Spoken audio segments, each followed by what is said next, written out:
नमस्कार मित्रांनो, आज तारीख 15 जानेवारी 2026. रिव्हर्स UPSCच्या द हिंदू एडिटोरियल डिस्कशन सिरीजमध्ये आपल्या सर्वांचं सहर्ष स्वागत.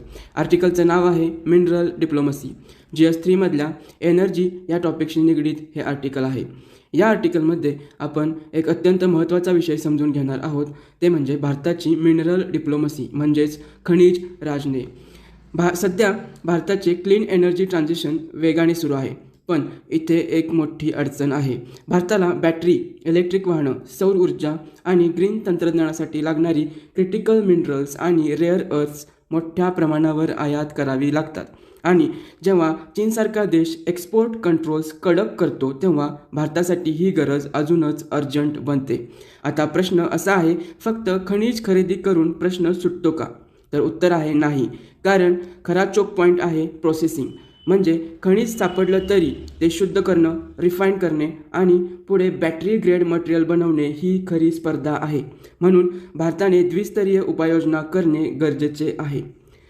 पहिली उपाययोजना म्हणजे देशांतर्गत रिफायनिंग आणि मिड स्ट्रीम कॅपॅबिलिटी वाढवणे, आणि दुसरी उपाययोजना म्हणजेच परदेशात दीर्घकालीन सप्लाय सिक्युरिटी तयार करणे. सप्लाय सिक्युरिटी साध्य करण्यासाठी लेखक इथे काही विश्वासार्ह भागीदाऱ्या ठळकपणे नमूद करतात. उदाहरणार्थ ऑस्ट्रेलिया, कारण तिथे स्थैर्य आहे, रिझर्व्ज आहेत आणि दीर्घकालीन सप्लाय चर्चा शक्य आहे. आफ्रिकेत सुद्धा भारताला मोठ्या संधी आहेत. नामिबिया, झांबिया यांसारख्या देशांमध्ये लिथियम, कोबाल्ट, कॉपर यांसारखी खनिजे आहेत. पण भारताने फक्त एक्स्ट्रॅक्शन करार न करता व्हॅल्यू चेन पार्टनरशिप करायला हवी. व्हॅल्यू चेन पार्टनरशिप म्हणजे उत्खनन, रिफायनिंग, प्रोसेसिंग आणि पुढे बॅटरी टेक मॅन्युफॅक्चरिंग ही पूर्ण साखळी एकत्र करणे. म्हणजे देशाला दीर्घकालीन सप्लाय सिक्युरिटी मिळते. लॅटिन अमेरिकेत ही भारताचा प्रवेश वाढतोय.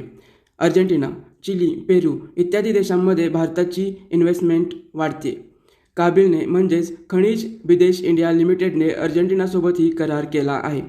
पुढे लेखक जपान मॉडेलचाही उल्लेख करतात. चीनने रेअर अर्थ एक्सपोर्ट रोखल्यानंतर जपानने स्टॉक पायलिंग, रिसायकलिंग आणि रिसर्च अँड डेव्हलपमेंट करून रेझिलियन्स तयार केला होता. भारताला इथे जपानकडून शिकण्यासारखं बरंच काही आहे. शेवटी निष्कर्ष एकच, भारताला एकात्मिक खनिज धोरणाची आवश्यकता आहे, ज्यामध्ये उत्खनन, मध्यम टप्प्यातील प्रक्रिया आणि अंतिम तंत्रज्ञान विकास हे सर्व एकाच पुरवठा साखळी व्यवस्थेत परस्पर जोडलेले असतील. जर तुम्हाला हा व्हिडिओ उपयुक्त वाटला असेल तर लाईक करा आणि फॉलो करा.